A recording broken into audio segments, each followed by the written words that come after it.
Hola, hola, saludos y bendiciones para todos. El día de ayer estuvimos viendo lo que sucedió el lunes de autoridad, donde vimos cómo Jesús purificó el templo y ejerció su autoridad con firmeza.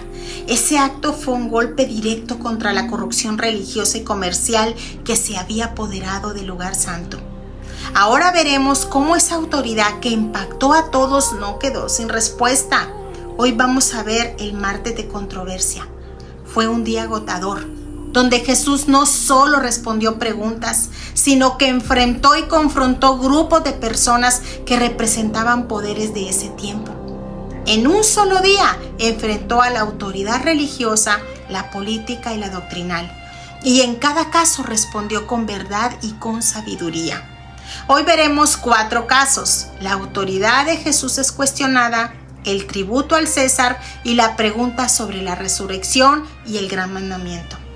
Vamos a comenzar viendo Mateo capítulo 21, versículo del 23 al 27. Si usted tiene su Biblia, acompáñame. Y dice así: Cuando vino al templo, los principales sacerdotes y los ancianos del pueblo se acercaron a él mientras enseñaba y le dijeron: ¿Con qué autoridad haces estas cosas y quién te dio esta autoridad? Respondiendo Jesús les dijo: Yo también os haré una pregunta, y si me la contestáis, también yo os diré con qué autoridad hago estas cosas. El bautismo de Juan, ¿de dónde era? ¿Del cielo o de los hombres? Ellos entonces discutían entre sí diciendo: Si decimos del cielo, nos dirá: ¿por qué pues no le creísteis? Y si decimos de los hombres, tememos al pueblo, porque todos tienen a Juan por profeta. Y respondiendo a Jesús dijeron: No sabemos. Y él también les dijo: Tampoco yo os digo con qué autoridad hago estas cosas.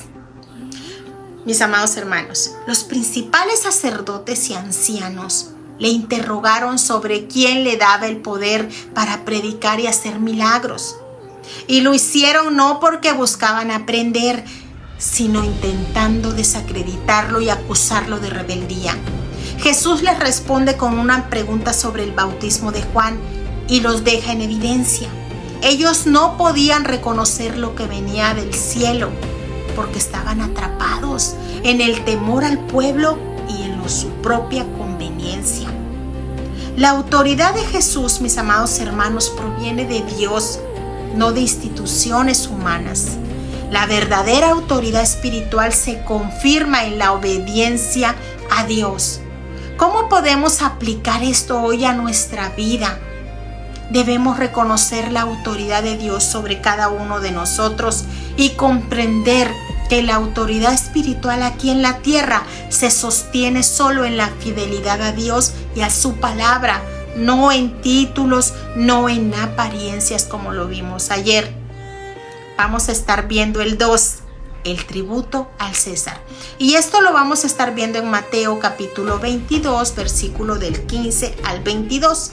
Y dice así: Entonces se fueron los fariseos y consultaron cómo sorprenderle en alguna palabra.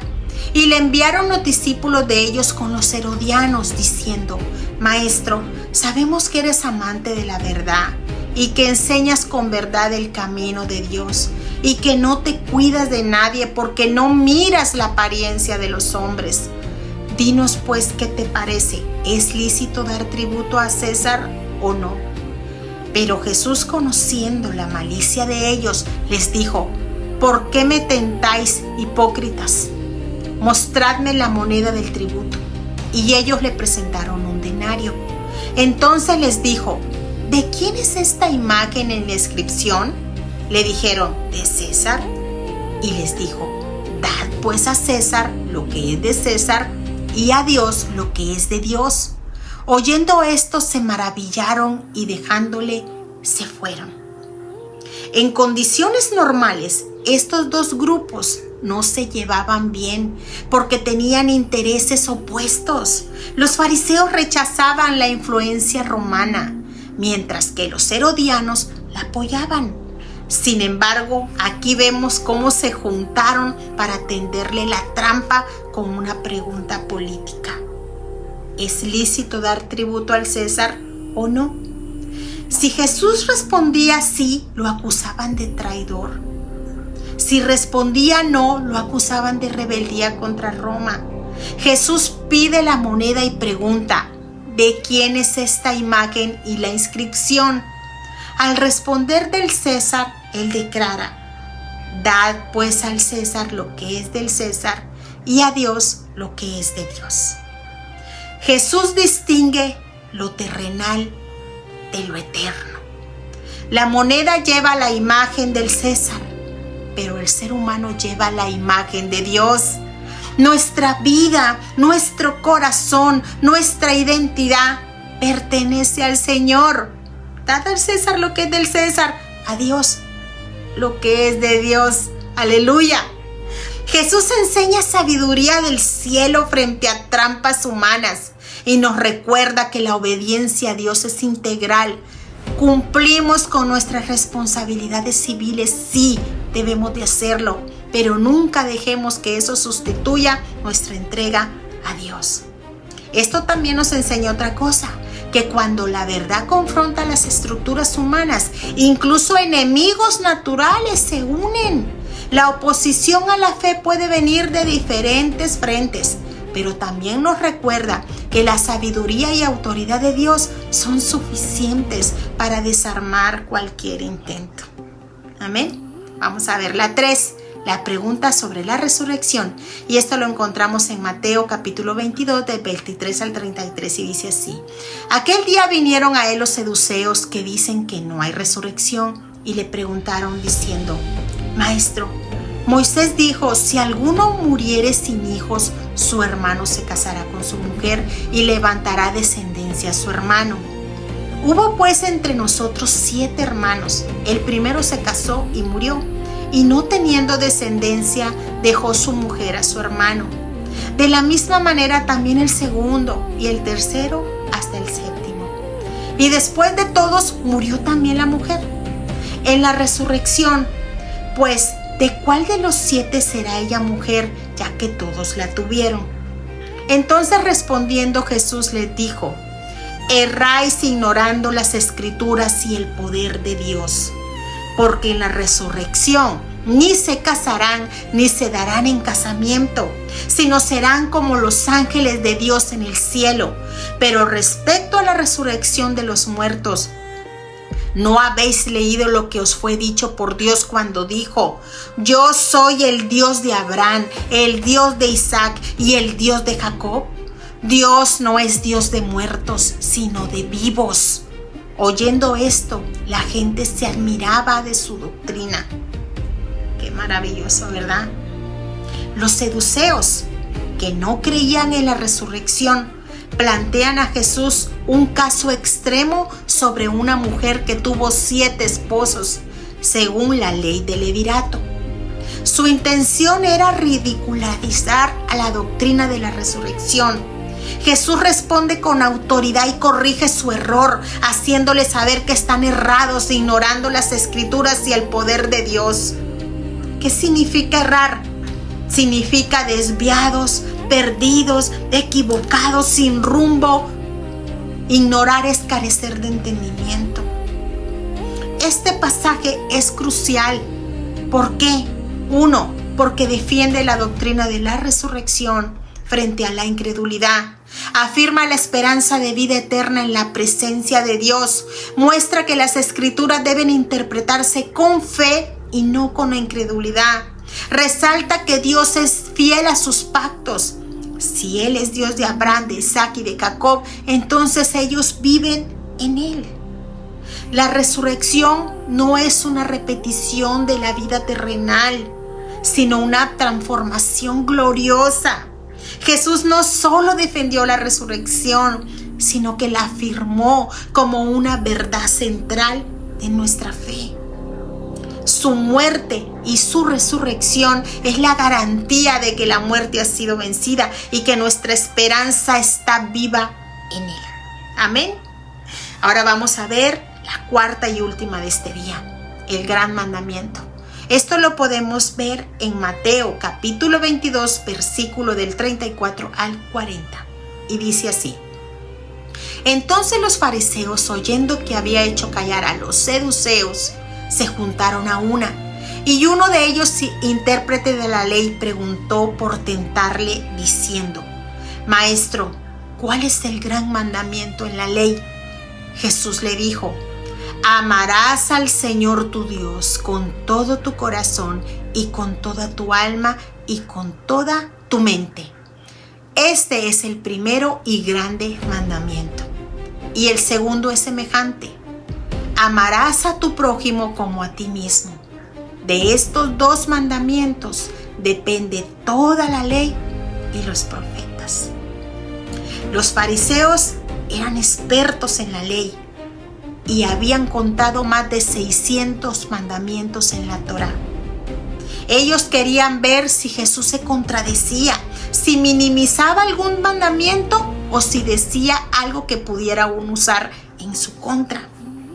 En realidad ellos buscaban atraparlo en una controversia legal para desacreditarlo delante del pueblo. ¿Qué más buscaban con la pregunta? 1. Dividirlo. Si Jesús elegía un mandamiento sobre otro, podían acusarlo de despreciar la ley. 2. Exponerlo. Querían mostrar que no tenía la autoridad suficiente para resumir la ley. 3. Desacreditarlo. Si respondía mal, podían usarlo como argumento para rechazarlo públicamente. ¿Cuál fue la respuesta de Jesús? Maravillosa. Jesús no cayó en la trampa. En lugar de elegir un mandamiento aislado, resumió toda la ley en 2. Amar a Dios con todo el corazón, alma y mente, y amar al prójimo como a uno mismo. Con esto mostró que el amor es la esencia de la ley y los profetas, dejando sin argumentos a sus opositores. El amor a Dios y al prójimo es la esencia de toda la ley. Si de verdad nosotros amamos a Dios, vamos a amar toda su creación, vamos a amar al prójimo. Y si amamos al prójimo, no le vamos a hacer ninguna clase de daño. El amor no busca lo suyo propio, dice Corintios. No se goza en la maldad, sino en la justicia. El amor todo lo puede, el amor todo lo perdona. El amor nunca deja de ser y Dios es amor. Por eso esto resume toda la Escritura en 2 mandamientos que son inseparables. La raíz de toda obra cristiana es el amor, no la apariencia religiosa. Con esto concluimos. El martes de controversia nos deja enseñanzas profundas. La autoridad de Jesús proviene de Dios. Nuestra vida debe distinguir lo terrenal de lo eterno. Debemos tener fe de que si morimos en Cristo resucitaremos también en Él. Y finalmente que el amor es la raíz de toda la ley. Además de estos 4 momentos que vimos, este día estuvo lleno de otros más que también forman parte del martes de controversia. Pero ustedes lo pueden ver en su tiempo de devocional. Sí, el martes de controversia fue un día agotador para nuestro Señor Jesús. Después de la purificación del templo, enfrentó preguntas, enfrentó trampas, enfrentó confrontaciones constantes. ¿Y saben qué? Aún así, con paciencia, firmeza, respondió con verdad y con amor. Todo lo soportó por nosotros porque su entrega no fue parcial, sino total. Hoy podemos orar así. Señor Jesús, al contemplar este martes de controversia, reconocemos cuánto enfrentaste por amor a nosotros. Tu autoridad fue cuestionada, tu sabiduría puesta a prueba y aún así permaneciste firme enseñando con verdad y revelando el camino de la vida eterna. Gracias porque no te cansaste de darlo todo, incluso en medio de la oposición. Ayúdanos a reconocer tu autoridad en nuestra vida, a darte lo que es tuyo, a vivir con esperanza en la resurrección y amar como tú nos mandaste. Que nuestra fe sea auténtica y que podamos permanecer vigilantes esperando tu regreso. Amén. Pues esto fue lo que sucedió el martes de controversia. Espero que haya sido edificación para sus vidas y mañana continuamos con miércoles. Que qué sucedió ese día. Bendiciones, bye.